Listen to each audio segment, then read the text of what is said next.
నెల్లూరు జిల్లా ఏఎస్పేట మండలం ఏఎస్పేట మండల పరిధిలో బస్టాండ్ సెంటర్లో నోటు వద్దు ఓటు ముద్దు ఎలాంటి ప్రలోభాలకు ఓటును అమ్ముకోవద్దు నిర్భయంగా ఓటు వేయండి ప్రజాస్వామ్యాన్ని కాపాడండి అనే నినాదంతో హెడ్ స్వచ్ఛంద సంస్థ అవగాహన సదస్సు నిర్వహించడం జరిగింది। ఈ కార్యక్రమంలో నిర్వాహకులు మాట్లాడారు।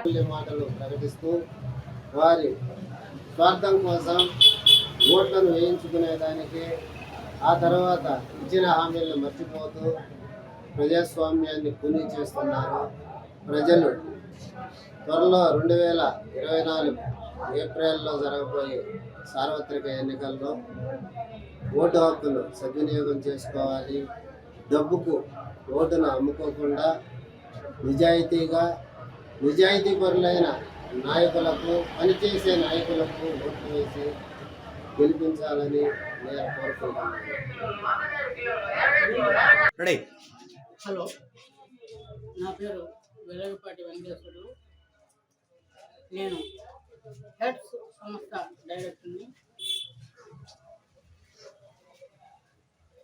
ఇప్పుడు ప్రస్తుతం ఏప్రిల్ 24లో జరిగేటువంటి సార్వత్రిక ఎన్నికల్లో మనకు ఎవరైతే ఉపయోగపడతారో అలాంటి వ్యక్తిని నమ్మి ఓటు వేయాల్సిన బాధ్యత మన ఓటు ఉన్న ప్రతి ఒక్కరిపైన ఉందని, ఓటు అనే 2 అక్షరాలకు దేశ చరిత్రనే మార్చేస్తుంది।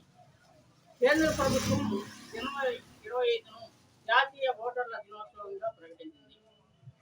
కుల, మత, ప్రాంత, లింగ, జాతి, భాష అనే భేదం లేకుండా దేశంలోని నివసించే 18 సంవత్సరాలు నిండిన పౌరులందరికీ భారత రాజ్యాంగం ఆర్టికల్ 326 ప్రకారం ఓటు హక్కును కల్పించారు। ఓటు వేసే అభ్యర్థికి ఓటర్లు అని పిలుస్తారు। ఓటు సేకరణ కోసం వివిధ పద్ధతులు ఉన్నాయి। సాధారణ ఓటు అంటే 18 ఏళ్ళు నిండిన పౌరులు ఓటు హక్కును కలిగి ఉంటారు। వీరు నేరుగా పోలింగ్ కేంద్రానికి వెళ్ళి ఓటు వేస్తారు। దీన్ని సాధారణ ఓటుగా అంటారు। అలాగే tender vote, service vote, proxy vote, postal ballot లాంటి అనేక రకమైన ఓటు పద్ధతులు ఉన్నాయి।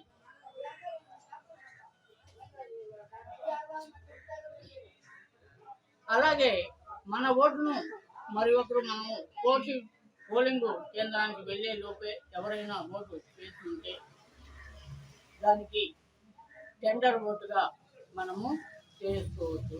అలాగే ఛాలెంజ్ ఓటు, మనము నిజమైన వ్యక్తి అయి ఉండి మనకి వ్యతిరేకంగా ఎవరైనా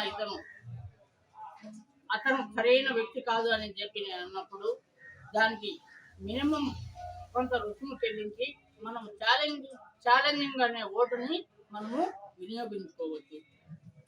అలాగే ప్రతి ఒక్కరూ 18 సంవత్సరాలు నిండిన ప్రతి ఒక్కరూ తప్పకుండా ఓటుని నమోదు చేయించుకొని ప్రతి ఒక్కరూ ఎవరైతే మన దేశానికి ఉపయోగపడతారో అలాంటి వ్యక్తిని ఎన్నుకుంటారని తెలియజేస్తూ